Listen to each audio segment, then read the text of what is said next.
ইতিমধ্যে আমাৰ প্ৰধানমন্ত্ৰী আৱাস যোজনাৰ ক্ষেত্ৰত আমাৰ মাননীয় মুখ্যমন্ত্ৰী ডাঙৰীয়াৰ যি মাৰ্গদৰ্শনত যি আমি সফলতা লাভ কৰিছোঁ, ভাৰতবৰ্ষৰ ভিতৰতে এক উল্লেখযোগ্য স্থানত আছোঁ।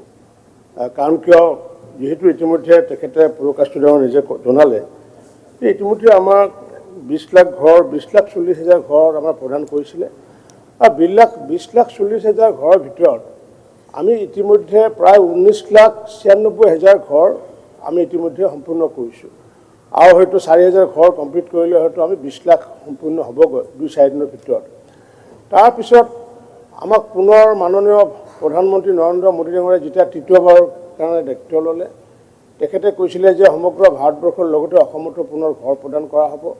আমাৰ মাননীয় মুখ্যমন্ত্ৰী ডক্টৰ হিমন্ত বিশ্ব শৰ্মা ডাঙৰীয়াই নিজে ভাৰত চৰকাৰৰ প্ৰধানমন্ত্ৰী ডাঙৰীয়াৰ লগত আৰু গ্ৰাম্য উন্নয়ন মন্ত্ৰীৰ লগত আলোচনা কৰাৰ অন্তত আমাক তেতিয়া প্ৰথম পৰ্যায়ত 1,71,000 ঘৰ প্ৰদান কৰিছিলে। পৰৱৰ্তী সময়ত আমাৰ মাননীয় শিৱৰাজ সিং চৌহান ডাঙৰীয়া ভাৰত চৰকাৰৰ মন্ত্ৰী, তেখেতে আহি পেলাই আমাক পুনৰ প্ৰায় 4 লাখ অৰ্থাৎ 3,88,000 ঘৰ আমাক প্ৰদান কৰিলে।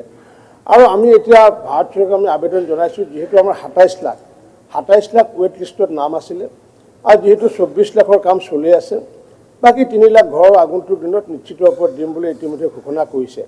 ইয়াৰ পিছতো আমি এটা লক্ষ্য ৰাখিছোঁ যে বহু সময় মাননীয় মুখ্যমন্ত্ৰী ডাঙৰীয়াই হওক বা আমি যেতিয়া যাওঁ সভা সমিতি যাওঁ, বহু মানুহে আমাক কয় যে ঘৰ পোৱা নাই।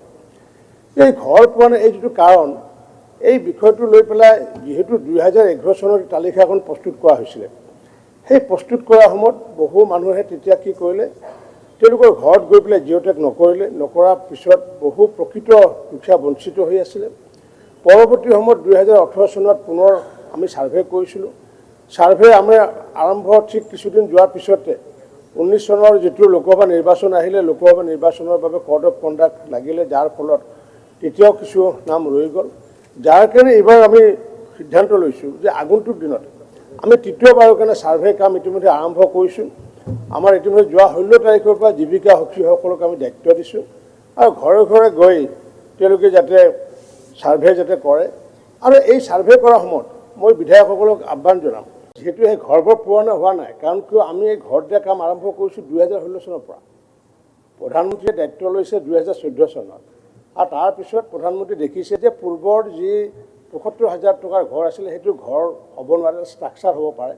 আৰু সেইকাৰণে প্ৰধানমন্ত্ৰী ডাঙৰীয়া তেওঁ কি কৰিলে যে 1,30,000 টকা আৰু 21,000 টকা, সৰ্বমুঠ 1,51,000 একোটা গৃহ প্ৰদান কৰিলে।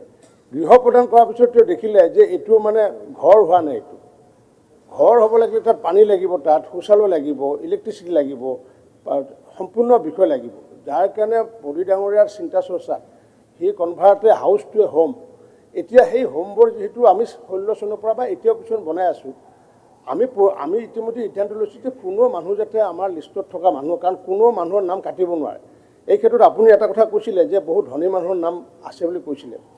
ধনী মানুহৰ নাম যদি আছে, দোষী এইটো আমি। কাৰণ কিয়, যে আমাৰ গাঁও সভা হৈ থাকে, গাঁও সভাত যদি আমি প্লেচ কৰোঁ যে নহয় অমুক মানুহজনে পাবলগীয়া নহয়, তেতিয়া নামটো আমি কৰ্তন কৰিব পাৰোঁ। কিন্তু আমাৰ বিভাগৰ কোনোবাই এখন চিঠি লিখাৰ লগে লগে আমি পোনপটীয়াকৈ কৰ্তন কৰিব নোৱাৰোঁ।